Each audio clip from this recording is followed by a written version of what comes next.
But let's start with tonight's ceremony in Central Park, and Sharon Crowley there tonight. Sharon? Yeah, it was a really moving tribute, 2 hours long here in Central Park.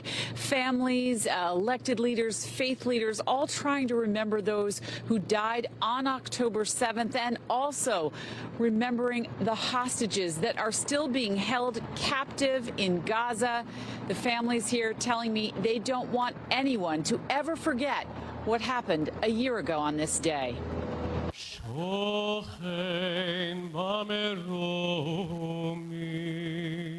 Jewish families and friends, along with relatives of hostages and survivors of October 7th, gathering in Central Park.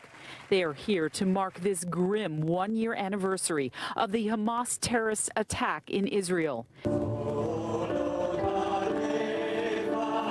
The event put on by the UJA Federation of New York, Jewish Community Relations Council, and the Hostage Forum.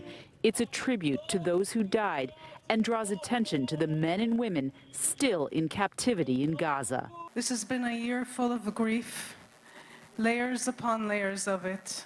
The Long Island parents of 22-year-old hostage Omer Nutra pleading for a ceasefire and his safe return. We fear for his life. A deal for their release is the only viable path that will lead to all hostages coming home.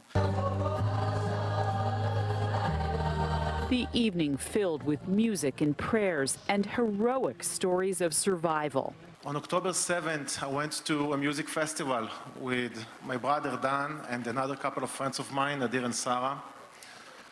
And unfortunately, at 6:29, the music stopped, and we find ourselves running for our lives. Faith leaders and elected leaders, including Governor Hochul, Senator Schumer, and Mayor Adams, taking part in a moment of silence. During the evening, the faces of the hostages and those who died filling the big screens. Those here tonight want to make sure New Yorkers and the world never forget what happened on October 7th and continue to work to bring their loved ones still being held against their will back home.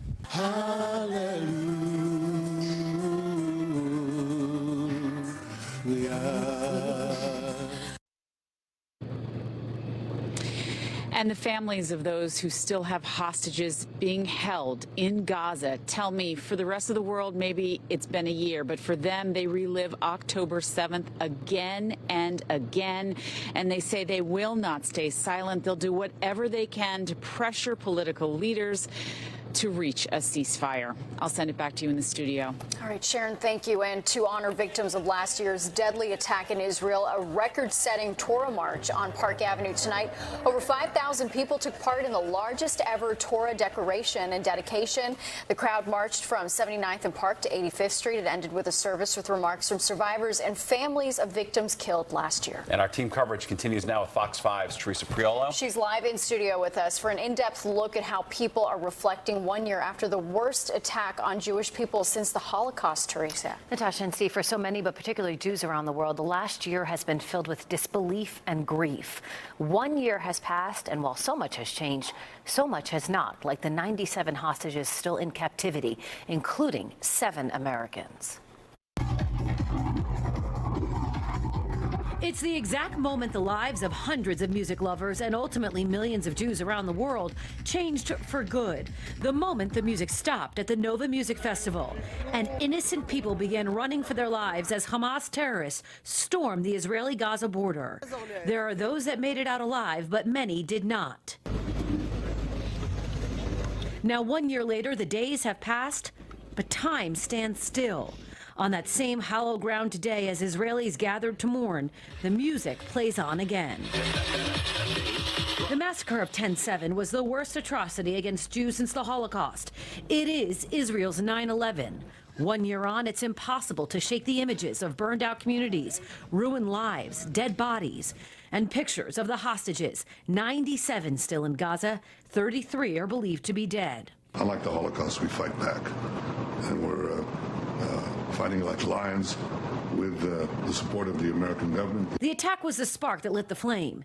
An immediate counterattack by the IDF followed, and a desperate effort to bring the hostages home. Over the last year, some were freed in prisoner swaps, but others, like Hirsch Goldberg Poland, who survived trauma and injury, did not. Executed hours before he could have been freed. It's sort of a milestone for so many things.